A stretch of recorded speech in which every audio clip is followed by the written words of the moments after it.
রোকেয়া বিশ্ববিদ্যালয় কেন্দ্রীয় ছাত্র ও হল সংসদ ব্রাক্সু নির্বাচনের তারিখ এবং শীতকালীন ছুটি নিয়ে নতুন সিদ্ধান্ত জানানো হয়েছে সিন্ডিকেট সভায়। ছাত্র সমন্বয়ক এবং ছাত্র শিবির এতে সাধুবাদ জানালেও প্রত্যাখ্যান করেছে ছাত্রদল। এ নিয়ে ব্রিফিংয়ের সময় ভিসির বিরুদ্ধে ভুয়া স্লোগানও দেয় ছাত্রদলের নেতাকর্মীরা। তাই ব্রাক্সু নির্বাচন নিয়ে কাটছে না অনিশ্চয়তা। বিজলি কেবলসের স্কিন কোটেড ইনসুলেশন আগুন প্রতিরোধী। বিজলি কেবলস, নিরাপদ আজীবন।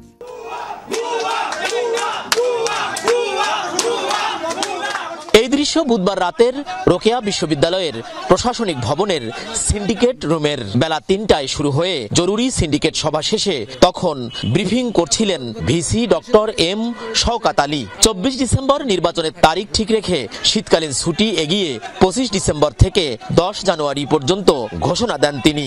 ঘোষিত নির্বাচন তো পেছানো এবং পেছানোর আমাদের এখতিয়ার নাই। ২৫ তারিখ থেকে ৮ই বা ১০ই জানুয়ারি ২০২৬ পর্যন্ত ছুটিটা আমরা বর্ধিত করছি। তার বক্তব্য শেষ হতে না হতেই প্রতিবাদ জানায় ছাত্রদল।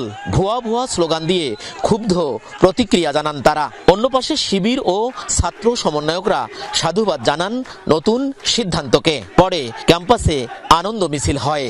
যা ইচ্ছে তাই করতেছে বিশ্ববিদ্যালয় বর্ষণ স্বৈরাচারী কায়দায় বিশ্ববিদ্যালয় চালাচ্ছে বর্তমান সময়ে। তারা চাচ্ছে বিশ্ববিদ্যালয়টা সিলেক্টিভ নির্বাচনের দিকে আগাক। জানুয়ারিতে নির্বাচন হলে এটা আসলে যৌক্তিক সময় বলা যেতে পারে, কারণ তখন পরীক্ষার কোনো চাপ থাকবে না। ডিসেম্বরে ছুটির বিষয়টিও থাকলো এবং শিক্ষার্থীদের যে অধিকারের প্ল্যাটফর্ম সেটি ব্রাক্সু, এবং সেটিও ভিসি স্যারের যে প্রতিশ্রুত সেটি হচ্ছে এবছরের নির্বাচন, সেটিও বহাল থাকলো। আমরা এটি সাধুবাদ জানাই। যদি এই নির্বাচনটা জানুয়ারিতে হয়, কারণ জাতীয় নির্বাচন আছে, জাতীয় নির্বাচনের একটা কারণ দেখে হয়তো বা নির্বাচনটা আর হবে না। এর আগে ছাত্রদলের নেতৃত্বে প্রশাসনিক ভবনের উত্তর গেটে শীতকালীন ছুটি ১৭ ডিসেম্বর পুনর্বহালের দাবিতে প্লেকার্ড প্রদর্শন এবং ভিসিকে স্মারকলিপি দেয় শিক্ষার্থীদের একাংশ।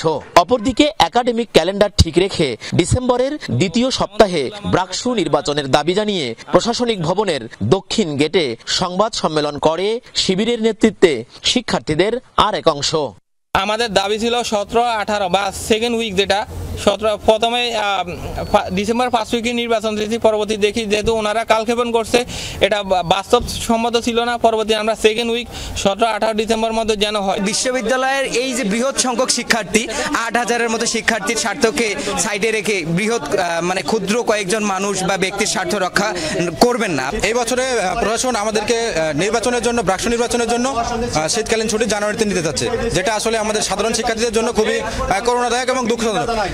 এর আগে গেল ১৮ নভেম্বর ব্রাক্সু নির্বাচনের জন্য ২৯ ডিসেম্বর তারিখ নির্ধারণ করে তফসিল ঘোষণা করে নির্বাচন কমিশন। ২৯-১২-২০-২৫ সোমবার ভোট গ্রহণ সকাল ৯টা হতে বিকেল ৪টা।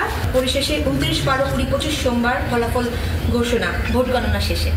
পরবর্তীতে ভোট গ্রহণের তারিখ প্রত্যাখ্যান করে ডিসেম্বরের প্রথম সপ্তাহে নির্বাচনের দাবিতে আন্দোলনে নামেন ছাত্র সমন্বয়ক সহ শিক্ষার্থীরা। ১৯ নভেম্বর একাডেমিক কমিটির বৈঠকে শীতকালীন ছুটি ১৭ ডিসেম্বর থেকে ৩১ ডিসেম্বরের পরিবর্তে ১ মাস পিছিয়ে ১৭ জানুয়ারি থেকে ৩১ জানুয়ারি নির্ধারণ করা হয়। কিন্তু ব্রাক্সুর তারিখ অপরিবর্তিত থাকায় আন্দোলন অব্যাহত থাকে। পরবর্তীতে ২০ নভেম্বর ব্রাক্সুর তারিখ ৫ দিন এগিয়ে অর্থাৎ ২৪ ডিসেম্বর নির্ধারণ করে বিশ্ববিদ্যালয় প্রশাসন। এরই মধ্যে প্রধান নির্বাচন কমিশনার পদত্যাগপত্র জমা দিলেও তা গ্রহণ করেনি সিন্ডিকেট। সরকার, মাঝহারুল মান্নান, যমুনা নিউজ, রংপুর।